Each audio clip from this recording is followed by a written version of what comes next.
Welcome to this edition of the B2B Engagement Podcast. Today, we are very privileged to have Vincent Korstanje, who is the president and CEO of Kigen. And the topic for today is executive go-to-market strategies and challenges amongst our fast-paced, changing technology and business environment. So welcome, Vincent. It's great to have you here. Thank you, Gavin. And it's great to be invited, and it's an honor to be here. I'm looking forward to speaking to you. I'm looking forward to learning a lot from you and to learning a little bit about how your world has been influenced by many of the changes, but also how your company is influencing the change that many other companies are undergoing as well. So, Vincent, perhaps what we could do to begin is tell us a little bit about Kigen as a company, and then maybe a little bit about how you built your career and what your path was and how you arrived at the current role that you're in. Cool. Okay. So Kigen was founded in a company called ARM. ARM is a semiconductor IP company, and recently gone to the Nasdaq. So maybe your listeners might be familiar with them. And in 2016, I was working for ARM for about 20 years, heading their security strategy group. And one of the things we were thinking about is how do we do security in IoT, in devices? What is really important in IoT in devices?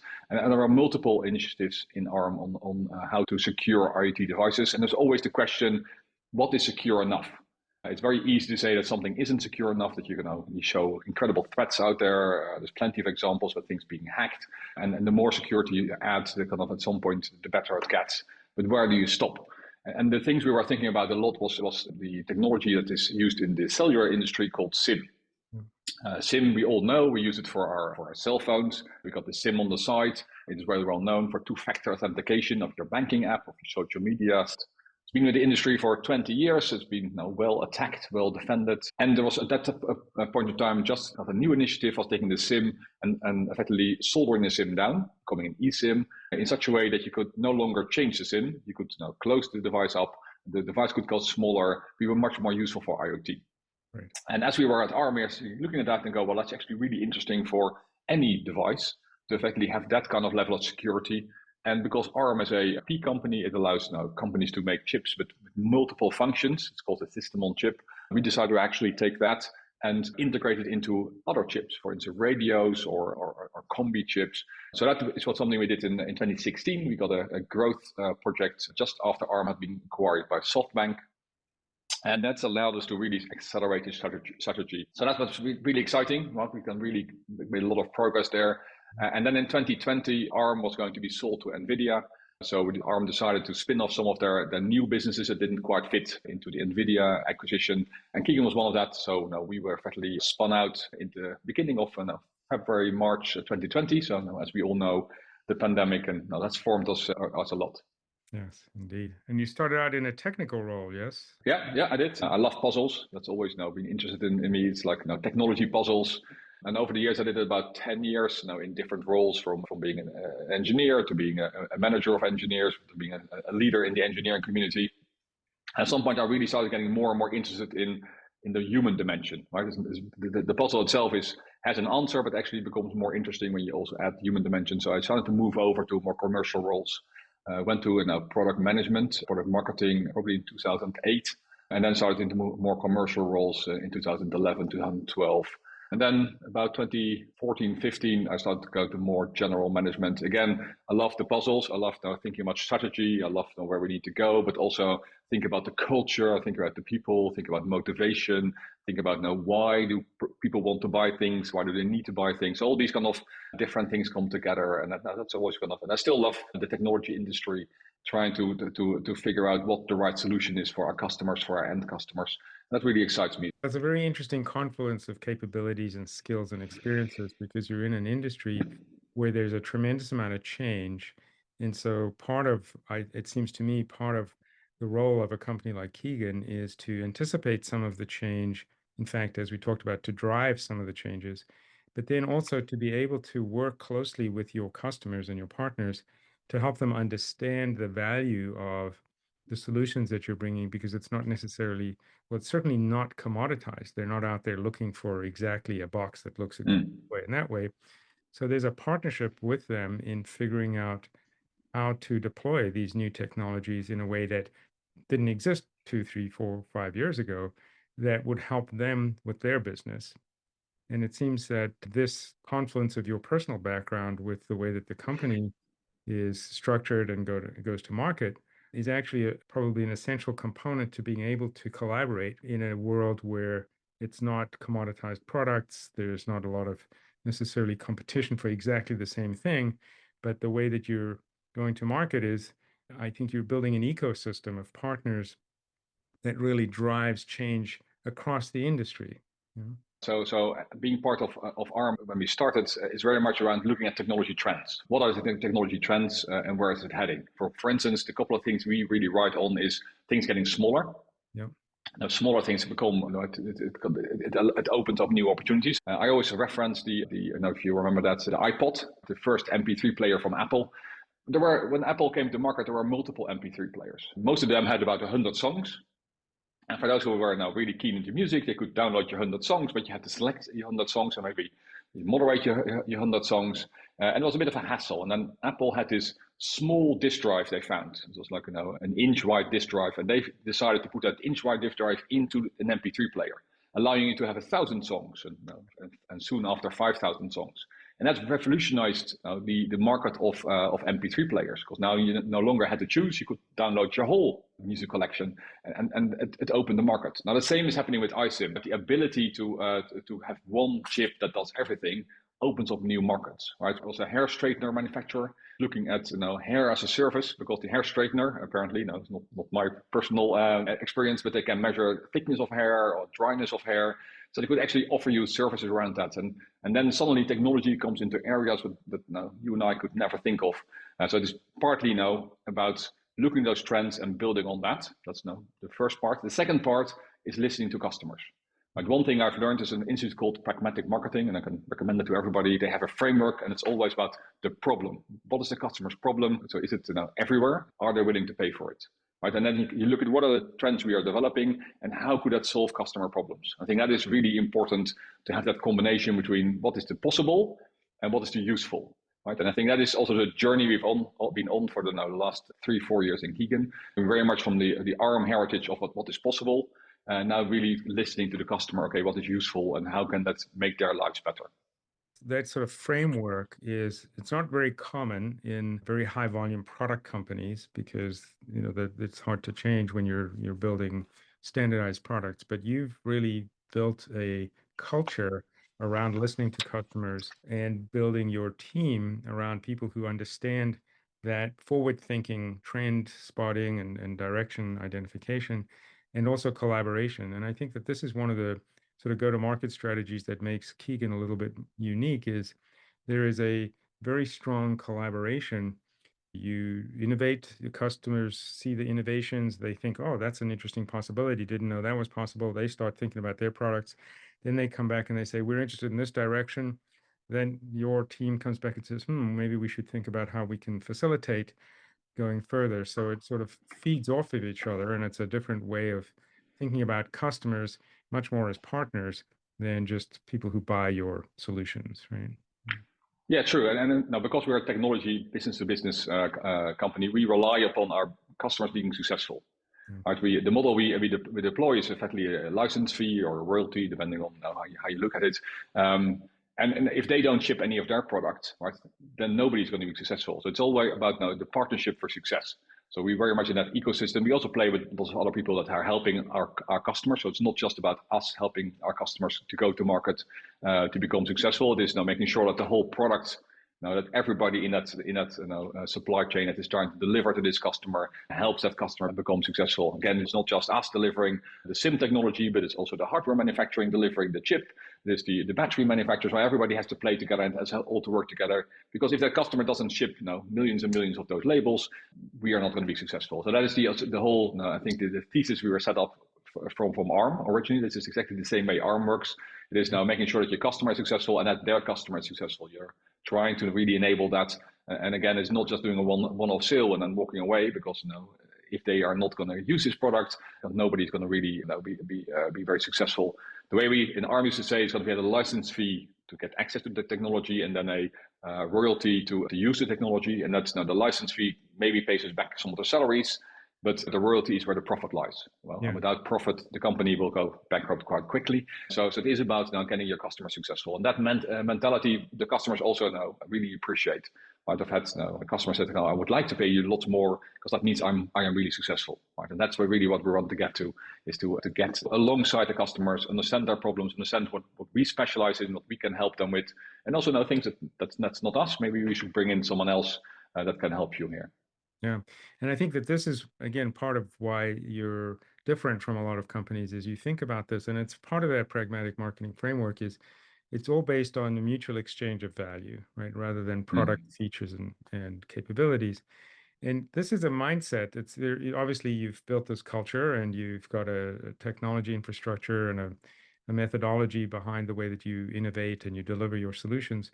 But there's the other side of it, which you said you got interested in later, and it's become part of your personal career journey, is the human side of it. You need people who have the capability of thinking about customer value rather than, let's say, for example, in the business development world, rather than selling, it's about what is going to be valuable to customers. Is there an opportunity for us to help them be successful?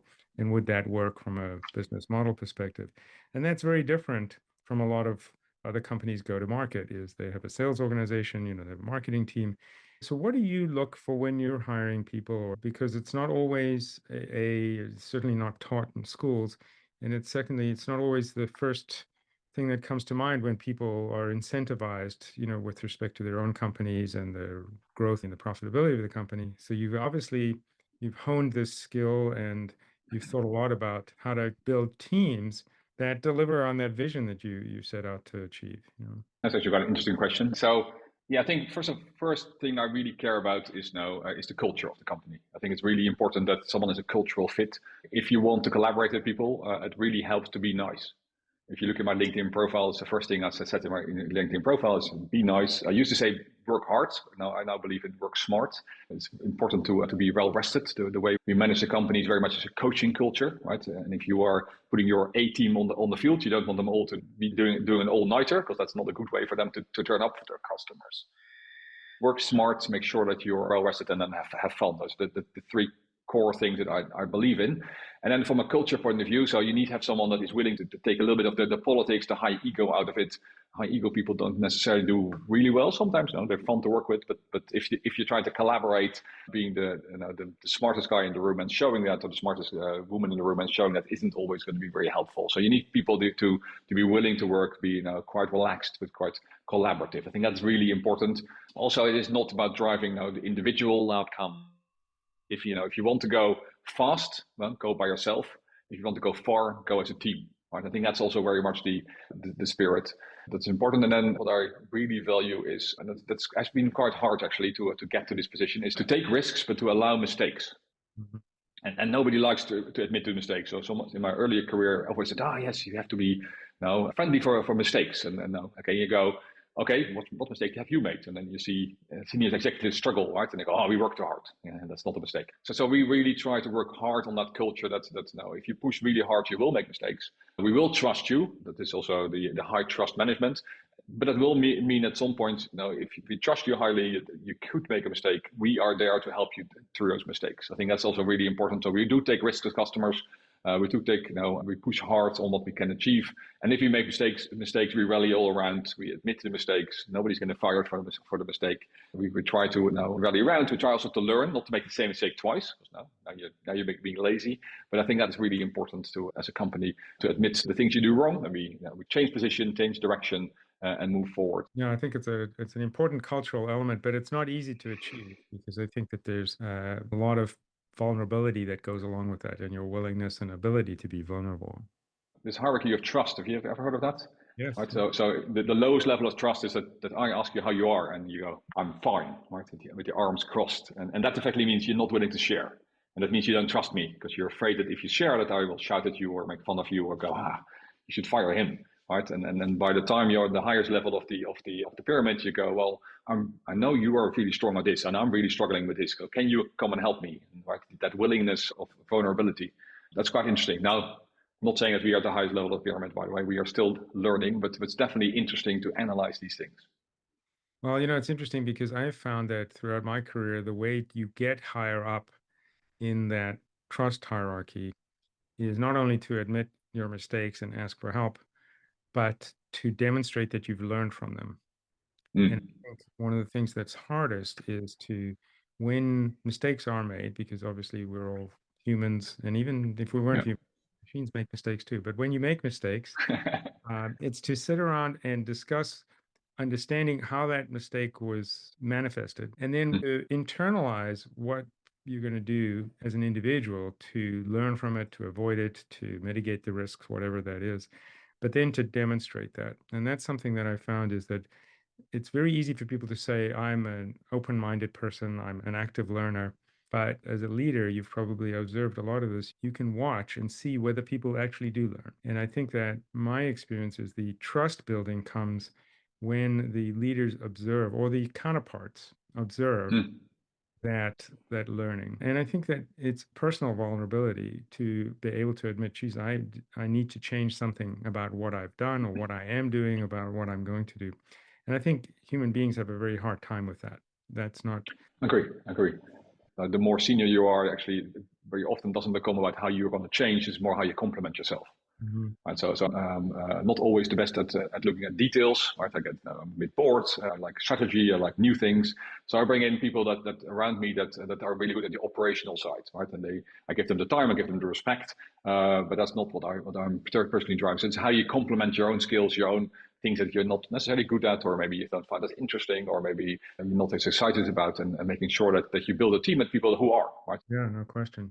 And I think that there's a relationship between those human evolutions and adaptability and technology as well, and how your teams interact with partners and customers in a digital way versus in a face-to-face way, and whether the interactive model is significantly impacted by whether people are face-to-face or if it's necessary to be in person all the time, and how you think that business is going to be going forward. Yeah, yeah. I think the truth is always somewhere in the middle, right? It's not neither of the extremes. I think it is also amazing to see how much we can do electronically, right? It's amazing this podcast about how much we're doing electronically. I can be in the morning in Japan, and in the afternoon I'm in the US, right? Without having to leave this room, which I've made very comfortable, right? Because I'm spending a lot of time here talking to people on my screens. On the other hand, when we do get together with teams, last week I was in India with my team over there at MWC Barcelona. I'll be seeing customers again. Is also very energizing, right? So I think it is about that balance. I think at some point I read that if you really connect with your team every 4 months, that's enough to keep you going for 4 months. I think it's a very insightful perspective. I do think the word hybrid is sort of a good definition. There's a Yeah, yeah. multi-channel interactive relationships that happen now. Okay. One of the things that you've done in your company and what it's done for the industry is there's a tremendous amount of complexity. If you think about the proliferation of IoT devices and the security requirements that have come with that, and how the actual physical technologies are becoming smaller. But when you think about all of these are very complex environments.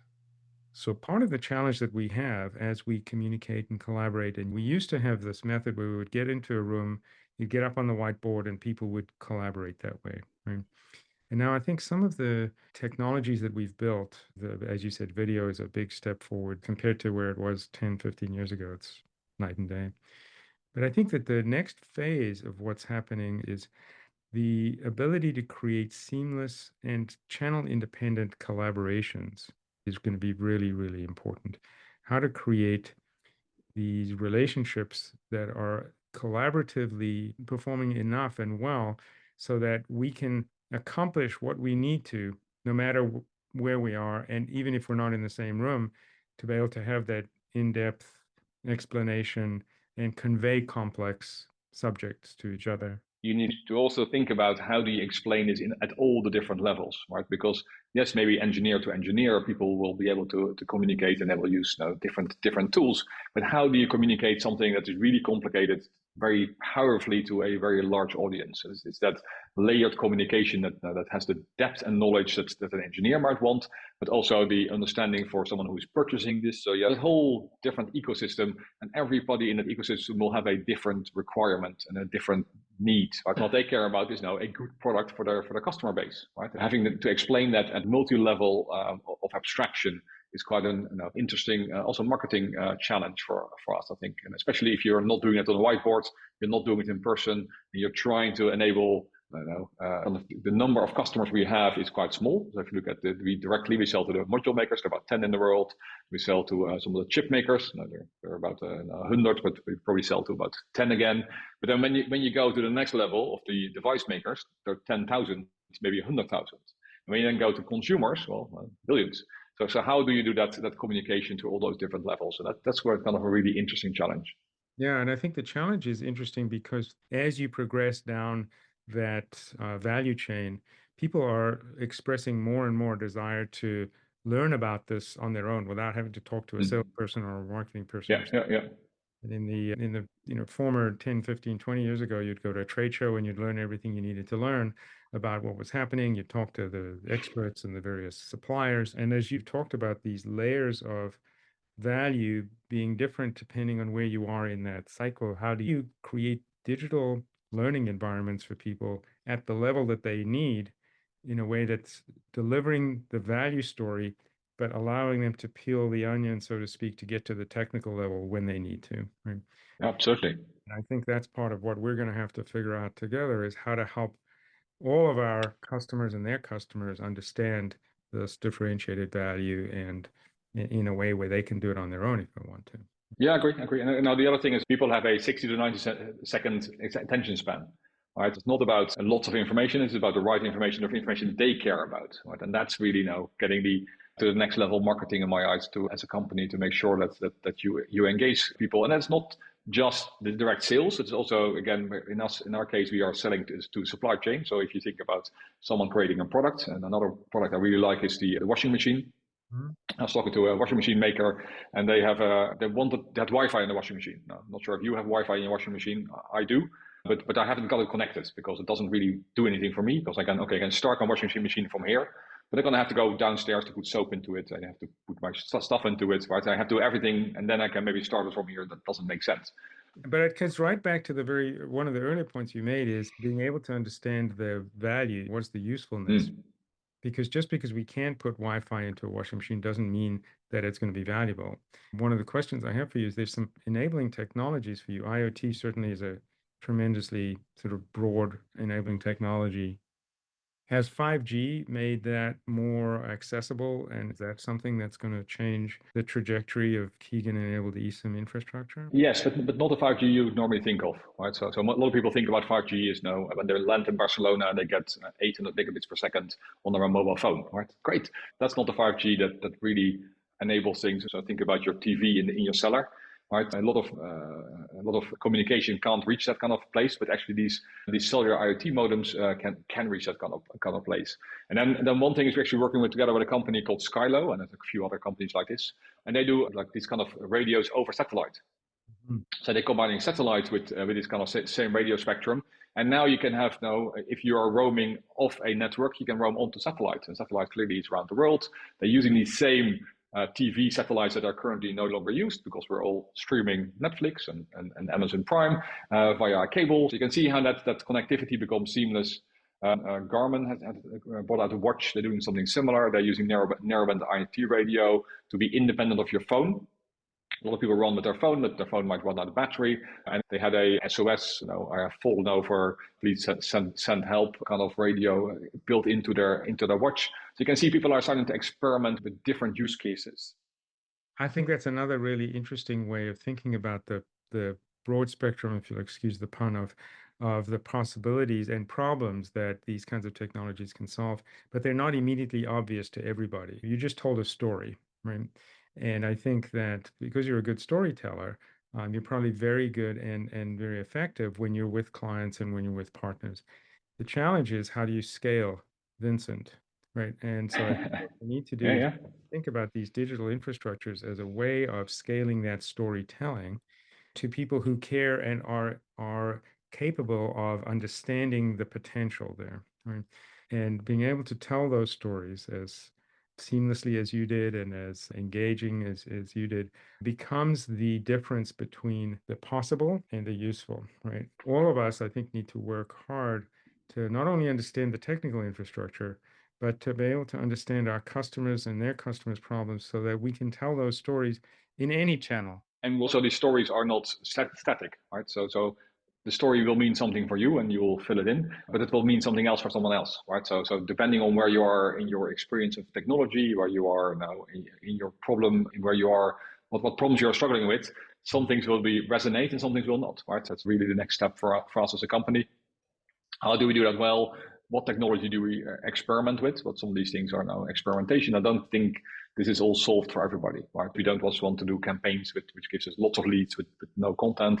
It's all about now the maximization of that spend, but also really getting traction with the people that we care about, right? People that are willing and can use our solutions and are willing to pay for those solutions. It's the what if, paint that what if picture for them. Because very often, as we talked about earlier, you're a little bit ahead of them when it comes to what's possible. And then that stimulates their thought process, their innovation. And they say, well, if that's possible, maybe we could do these things. What's happening next? What's coming down the road so that they can be thinking about that innovation as well. I'm going to go slightly left field. The most popular buzzwords of 2023, I think, is Gen AI. We have been talking a lot about AI from what it means for security, right? I'm not worried about AI because now, if you ask AI what is 1 + 1, well, it will know it's 2, but it actually doesn't know it's 2. It just knows it's 1 + 1 tends to be followed by an equal sign and a 2 character. But on the other hand, AI is really driving new interactions between machines and people. Think about now Tesla's autopilot. The autopilot is actually taking decisions. I know that they're experimenting with AI in some of the flight control systems to help them monitoring all the different planes. Over time, you can see that AI will start taking decisions. If that's now from watering crops, right, to treating patients, AI will start taking more and more decisions. And then it becomes essential that the data that AI relies upon is valid data, right? And that's very interesting. I was recently talking to someone about Trading Places, the Eddie Murphy movie, you might remember. It's all about orange futures, right? And orange futures about the effectively what's the orange harvest going to do in the US, and then is the orange price going up or down? And then they had a big scam around that.